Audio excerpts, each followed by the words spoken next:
नमस्कार, मैं हूं आपका नीतीश भारद्वाज और प्रभु श्री राम का नाम लेकर शुरू करते हैं आज की सभा।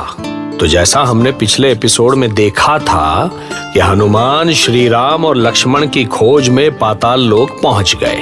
उन्हें अपने अंश पुत्र मकर ध्वज से पता चला कि पाताल लोक का स्वामी अहिरावण श्री राम और लक्ष्मण की देवी के यज्ञ में आहुति देने की तैयारी कर रहा है। ऐसे में कुछ सोच विचार करके पवन पुत्र हनुमान ने सूक्ष्म रूप में देवी प्रतिमा के भीतर प्रवेश किया।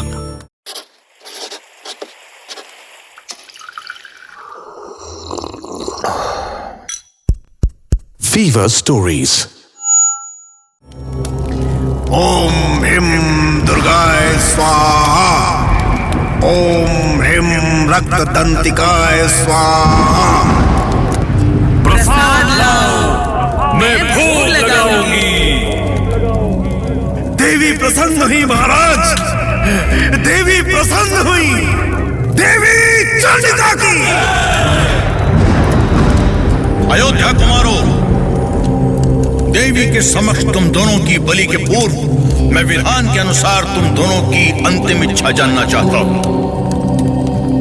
प्राणों के अतिरिक्त जो भी अभिलाषा करोगे, जो भी इच्छा करोगे, हम अवश्य पूरी करेंगे। नहीं अहिरावण, अब हमारी कोई भी इच्छा शेष नहीं है। फिर जो तुम्हारा सबसे अधिक प्रिय हो उसका स्मरण कर लो। हम तुम्हें ये शुभ अवसर प्रदान करते हैं। हमारा प्रिय सदा हमारे साथ होता है अहिरावण। उसको स्मरण करने की कोई आवश्यकता नहीं।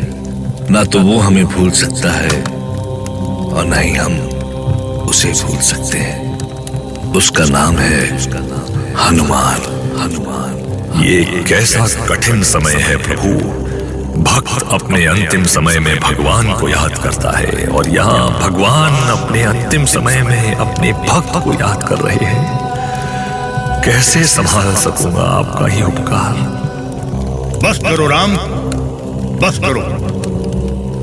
जीवन के अंतिम समय में ऐसा प्रलाप कोई अर्थ नहीं रखता। खड्ग लाया जाए।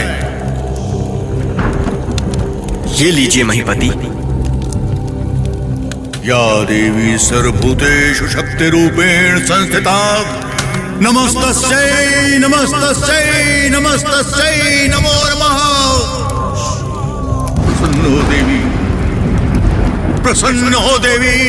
आचार्य मंत्रोच्चारण प्रारंभ किया जाए। ओम ह्रीं चंडिकाय स्वाहा। हनुमान और अहिरावण में भयंकर युद्ध होने लगा। दोनों ओर से होने वाले इस घमासान में घातक प्रहार होने लगे। हनुमान ने एक झटके से अहिरावण की तलवार छीनकर उस पर एक प्राण घातक प्रहार किया और अहिरावण को मृत्यु के घाट उतार दिया। किंतु तब हनुमान सहित राम और लक्ष्मण अचंभित हुए जब अहिरावण मरने के बाद फिर से जीवित हो गया। और आश्चर्य है, ये तो मरकर भी जीवित हो गया। अवश्य इसके पास या तो कोई मायावी शक्ति है या तो इसने कोई वरदान प्राप्त किया है। इसका रहस्य पता करना होगा। बिना ये रहस्य जाने इसकी मृत्यु ही नहीं होगी। अरे, ये तो किसी स्त्री के आभूषणों की खनखनाहट है। कौन स्त्री है ये? आप कौन है देवी और आप यहाँ क्या कर रही हैं?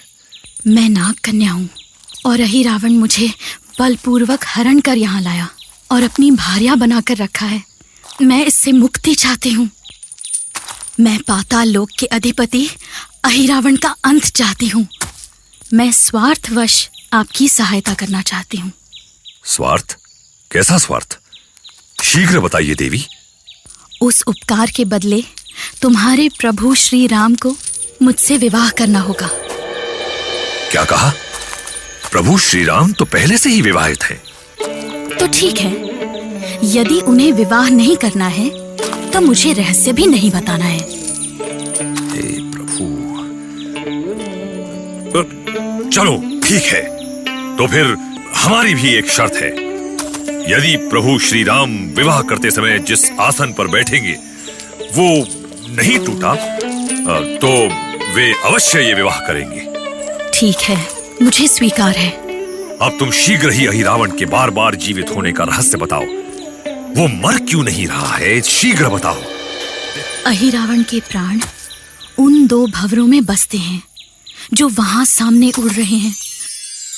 नाग कन्या से अहिरावण के मृत्यु का रहस्य जानकर हनुमान को घोर आश्चर्य हुआ, किंतु नाग कन्या की बातों पर गंभीरता से विचार करने के बाद मायावी भौरों पर प्रहार करने के लिए उन्होंने अपनी विशाल गदा उठाई। पवन पुत्र, ये भंवरे आपके गदा प्रहार से नहीं मरेंगे, अपनी मुट्ठी में पकड़ लीजिए इन्हें। तो ये बात है। चल चल, अब आ जा मेरी मुट्ठी में।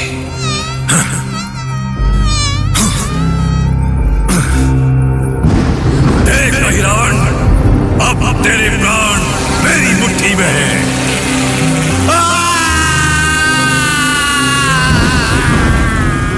हनुमान ने अपने बल, बुद्धि और चतुराई से श्री राम और लक्ष्मण को खोज ही निकाला और पाताल लोक के अधिपति अहिरावण का भी वध कर दिया।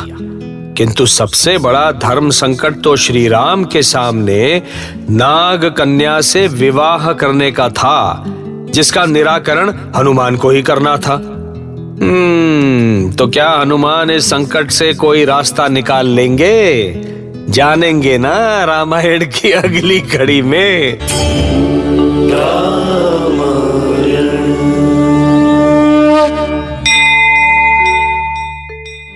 ऐसी और कहानियां सुनने के लिए सब्सक्राइब करिए फीवर स्टोरीज, कहानियां ऐसी जो दिखाई दें।